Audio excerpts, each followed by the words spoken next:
this is working. I need to go to chat. Chat overlay. I have chat overlay on.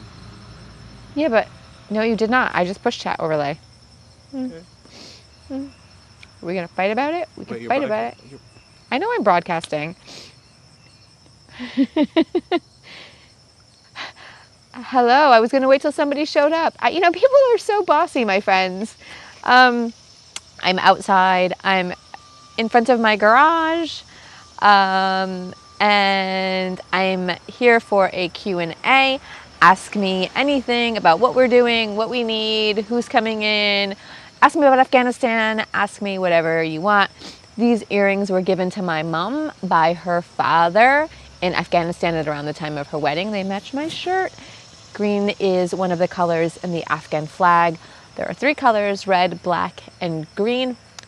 Black. Oh, can I show you? I don't know if I can show you. There, I'm showing you. That's the flag. Black stands for the colonialism, imperialism, people trying to capture Afghanistan. The red is for the bloodshed, and the green is for rebirth, right? So the country was reborn, and so I'm wearing green, and I have green earrings on. Okay, so ask me anything. Please put it in the chat so I can see. If you don't ask me, I'm just going to start talking about all kinds of random things. I can tell you some things about what we're doing. Today I did inventory to drop some things off at the Expo Center. Unfortunately, I wasn't able to get out there. We had a little bit of miscommunication and some meetings that people were in, so that we didn't actually get together, but we are dropping those things off. I think we have like 520 pairs of underwear and like 60 bras. So if we could get more bras, that would be great.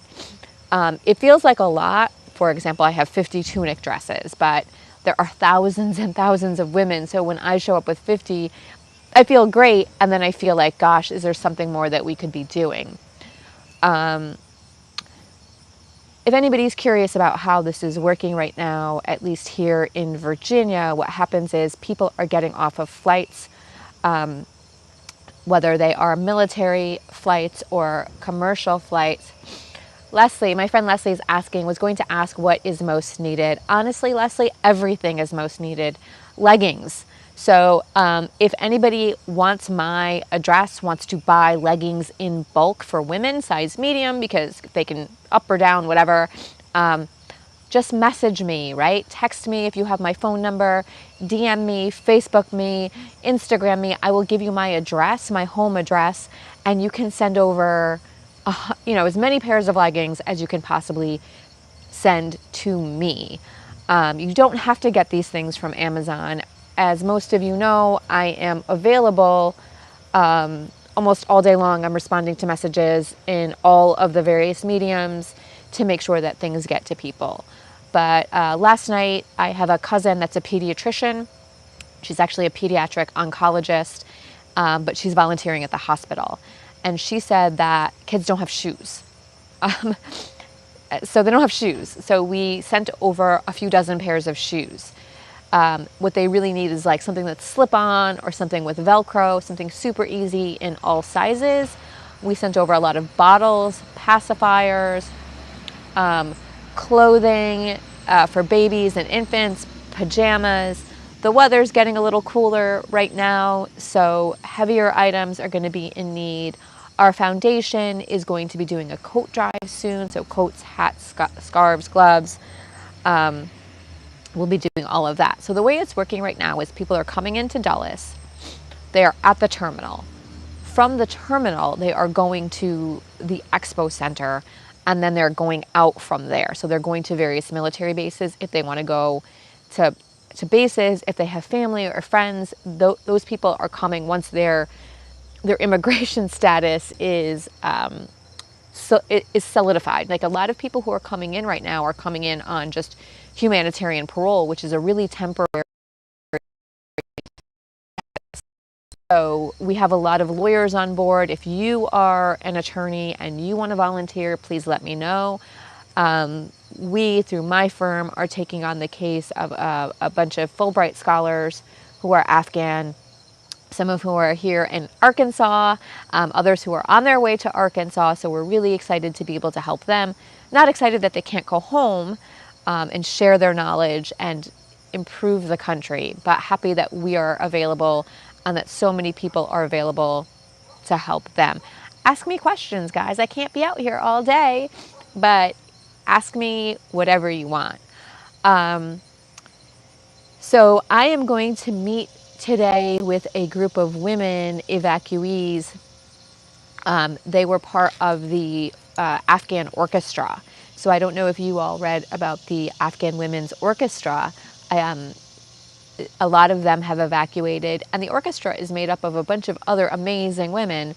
So, for example, there is a BBC reporter, there, the lead conductor, there are singers, but they're all musicians, people who have their master's degrees, and a lot of them escaped. They did not all escape. A lot of them are still in Afghanistan. So I'm going to go meet with them. Their group, which is called Restore Her Voice, they have raised over $100,000 for evacuating women in Afghanistan. They are also the group that got Airbnb to donate 20,000 homes, which seems like a lot, and it is, but I want to be very clear that those homes are not long-term homes. Those homes are for 2 weeks. That's it.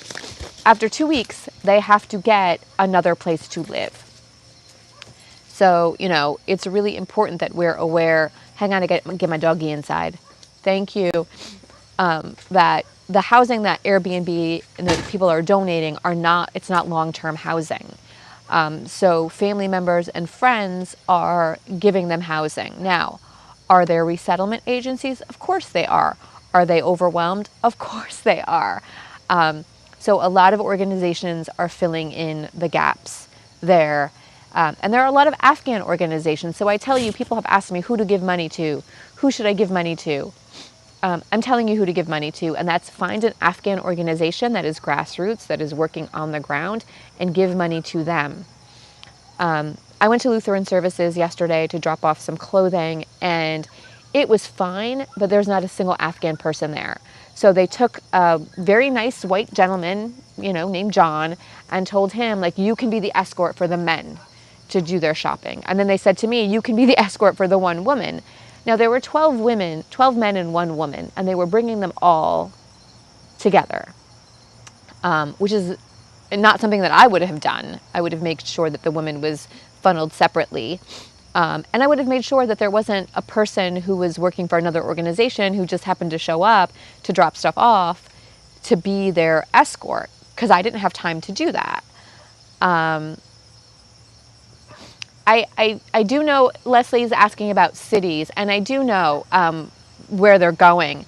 Now, one of the things that we're attempting to do is match sponsors, donors with families, so that you can actually give financial sponsorship to the people as they arrive and as they get resettled, because they need all kinds of things. They need groceries, they get a stipend, but it's only for 90 days. So the stipend does not last very, very long.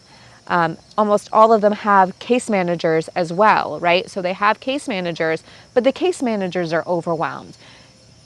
I don't know how or why, but nobody was prepared for the influx of refugees. Nobody was prepared for 20, 30, 40,000 people to show up in America. So when we talk about helping locally, one of the ways to help locally is just find an organization that is sponsoring and supporting families on a longer term basis so that we can get some of the burden off of these resettlement agencies. Also remember, resettlement agencies have contracts with the U.S. government. So they have to fulfill certain requirements, right? So I can't show up at Lutheran Services or Catholic Charities and donate my expertise in Pashto. I can't do it. Or my immigration services. I have to have a background check, which I have, but they've still not called me. Other organizations do much less vetting because we're on the ground. We're just doing the work. So we don't have the time or the energy or the opportunity to do a lot of vetting. Also, what are you going to do? I mean, honestly, what are you going to do to these refugees, right? So the real issue is financial support and financial services for these people. They do not have homes, okay? I understand that people are saying they should have homes. I thought that the refugee resettlement agencies were giving them things. A lot of what is supposed to happen is simply not happening because it cannot happen. It's not a matter of a lack of will, it's a matter of a lack of actual resources. So this morning I did a live and I said, okay, we are donating a lot of things to the expo center, but a lot of things is, 50 pairs of pants or 20 pairs of pants or 100 pairs of pants. And there are thousands and thousands and thousands of people. Our particular needs right now are fairly significant. We need a truck. We've had this U-Haul rental truck for over a week, and that adds up, and we drive it to and from Alexandria or to and from the Expo Center.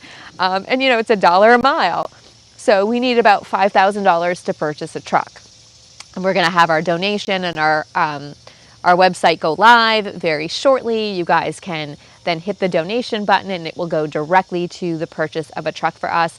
We have our 501c3 pending registration, so we're super excited about that as well, which means great things for you and for us. That's outside of the refugee situation. So who's coming to America? A lot of you have said, why do we only see single men? Why are there only single men? Well, I'm going to answer a couple of questions there.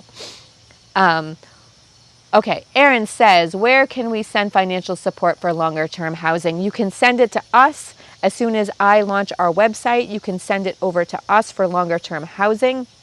We are going to have a fund specifically for that so that we can make sure that people have at least, they have a deposit for rent, right? They can give them first month's rent. They can get moved in.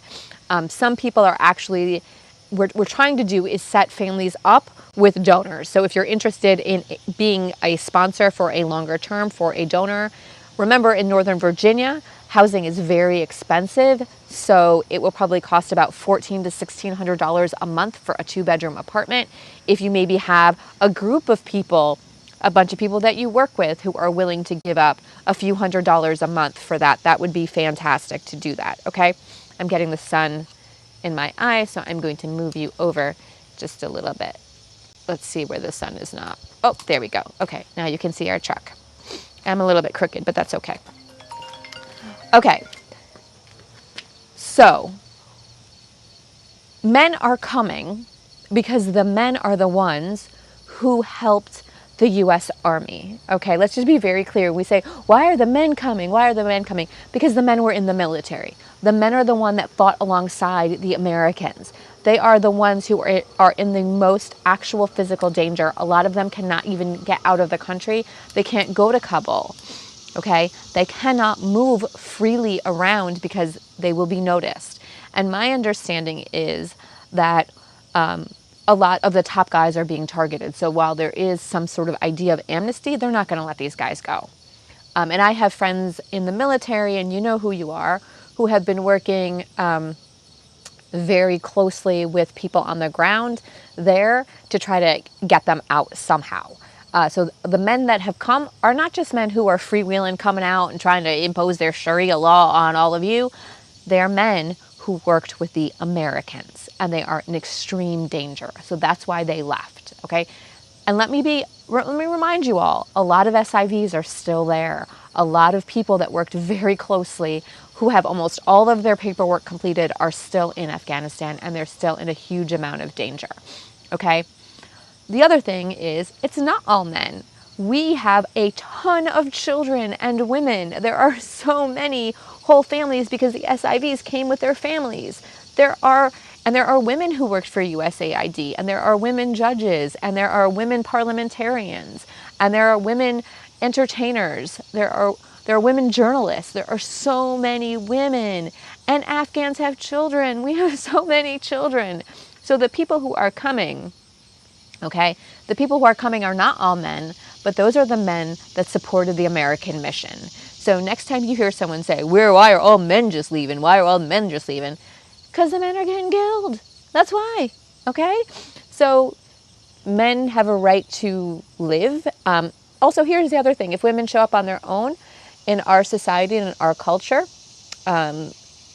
whether you like it or not, most of the time, the women are supported by the men in their family, whether it's their brothers, their husbands, their fathers. So it's better if the men come here with them. The men are able to work. The women can take care of the children. It's not a huge financial burden on American society. So there's that, okay? Now, my understanding and what I've heard today is that they're opening up another sort of Dulles Expo Center here in this region to house refugees. Normally, we get a call late in the evening, 8:30, 9 o'clock at night, saying we need X amount of things to go to this military base or that military base. We're looking for more permanent housing for our warehouse because we're in a storage unit right now. We own two. And we cannot get into it after 9 p.m. So we're not able to actually go, run in, gather all of our things, and bring it to them at night. And that's when most of these flights come in. They come in late at night. You guys need to ask me more questions. But like I said, our foundation's name is Komak, which means help in Pashto.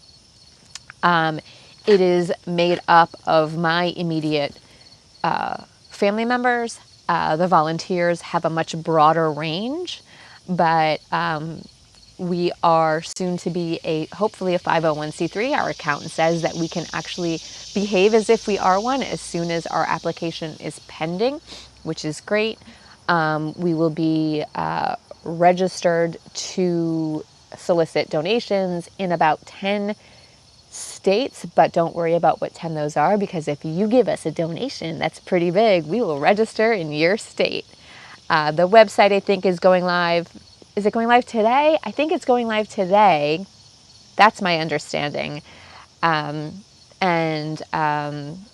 we've worked really hard on it. I think it's really great.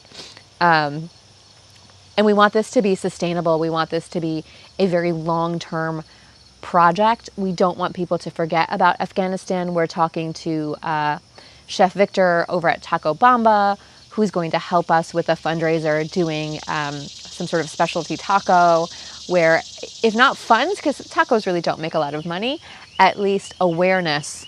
There's a lot of activity out here on my street right now. Sorry about that. At least there will be continued awareness about Afghanistan, because as a person I spoke to yesterday, an Afghan musician said to me, Americans have a short fucking attention span. So we really want to just let you know that we're not just doing this for a week or 10 days or 2 weeks. Once these people get here and they are settled, they're going to be a part of this society. I want to say something else, right? I've been here for 48 years, okay?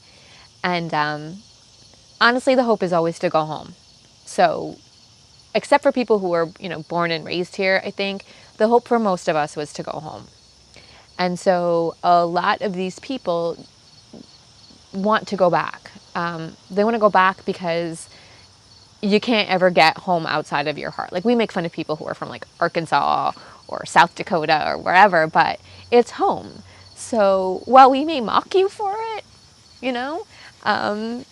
you can't ever get rid of that sense of belonging to the place where you belong. So let's welcome them and also understand that a few things, right? I don't expect them to be grateful, right? We did a number on them, regardless of your political affiliation. This was not expected by the Afghan people. And so I don't expect them to say, thank you, thank you, thank you for doing these things for us. I think that's not really fair to them, to expect them to be grateful that we, burned their house down and then dragged them out of it and then gave them new stuff. They probably really liked their house. The second thing is that the things that we give them matter, right? So one of the really harsh things that I say is, don't give me things in a garbage bag, because if you think they belong in a garbage bag and that's an okay way to give them to me, that's probably where they should stay, right? I don't believe in beggars can't be choosers, okay? They deserve nice things, and we have the capacity as a truly capitalist society to give them nice things. So when you donate, everyone who has donated to us so far has donated very, very richly, very beautifully, and I mean, the generosity with which you all donate is seriously incredible. I mean, like, way, way, way fantastic. Okay. I'm going to show you the operation that we have behind me. We actually put, I don't know if you can see it from the, but we put the tent down because of the wind. That's our setup. I bought this tent for my parents' 50th anniversary party. And that's my garage. If you can see the garage, it's fairly full. We're trying to figure out, we're running out of space in our 2 storage units, and we are in communication with someone about a basement location, which we could use for programming down the road as well, helping people write resumes, English classes. A lot of people do English classes, and that's great. Not a lot of Afghans do these things. We usually are looking to other organizations. So our hope in Komak is to be able to give that to them from an Afghan organization, which I think is pretty important. So not that other people can't provide. I think that when you are a refugee and you're already fairly traumatized, it's nice to have people who understand your culture, your language, your food, your clothing, to be around you so that you don't feel like such a foreigner.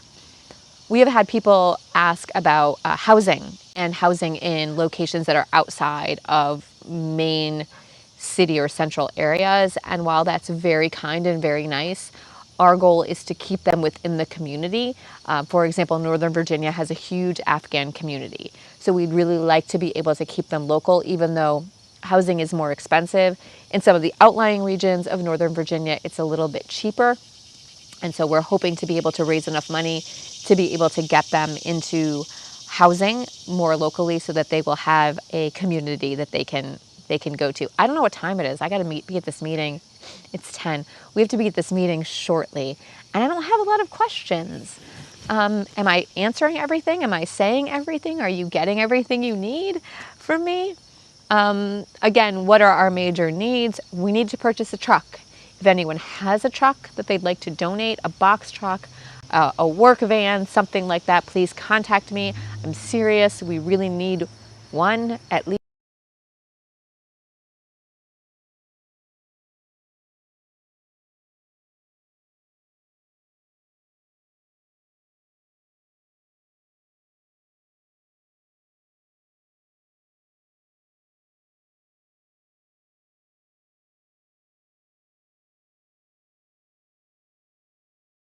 Did a call come through or anything? Oh no, I'm good. Okay, we're back.